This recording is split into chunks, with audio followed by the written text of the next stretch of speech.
అదరగొట్టే కారం రంగు రుచి ఆచి కారం పొడి. బీజేపీ ఎమ్మెల్యే విష్ణుకుమార్ రాజు కీలక వ్యాఖ్యలు చేశారు.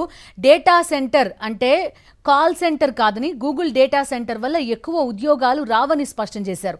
1,80,000 ఉద్యోగాలు వస్తాయన్నది అవాస్తవం అన్నారు విష్ణుకుమార్ రాజు.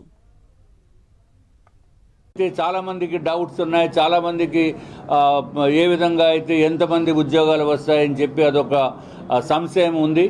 ఇది బేసిక్గా డేటా సెంటర్ అంటే ఇదేమీ కాల్ సెంటర్ కాదు. ఇది ఏదో డేటా ఎంటర్ చేసే కాల్ సెంటర్ కూడా కాదు. ఇది ఏదైతే ఇన్ఫర్మేషన్ స్టోరేజ్ ఇక్కడి నుంచి ఇతర దేశాలకి కూడా పంపించే పరిస్థితి ఉంది. కాబట్టి ఇక్కడ ఎంత నెంబర్ ఆఫ్ ఉద్యోగాలు వస్తాయనేది క్రైటీరియా కాదు.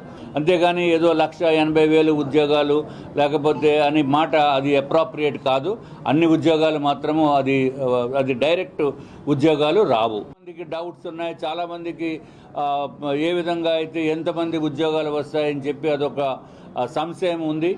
ఇది బేసిక్గా డేటా సెంటర్ అంటే ఇదేమీ కాల్ సెంటర్ కాదు. ఇది ఏదో డేటా ఎంటర్ చేసే కాల్ సెంటర్ కూడా కాదు. ఇది ఏదైతే ఇన్ఫర్మేషన్ స్టోరేజ్ ఇక్కడి నుంచి ఇతర దేశాలకి కూడా పంపించే పరిస్థితి ఉంది. కాబట్టి ఇక్కడ ఎంత నెంబర్ ఆఫ్ ఉద్యోగాలు వస్తాయనేది క్రైటీరియా కాదు. అంతేగాని ఏదో 1,80,000 ఉద్యోగాలు లేకపోతే అని మాట అది అప్రాప్రియేట్ కాదు.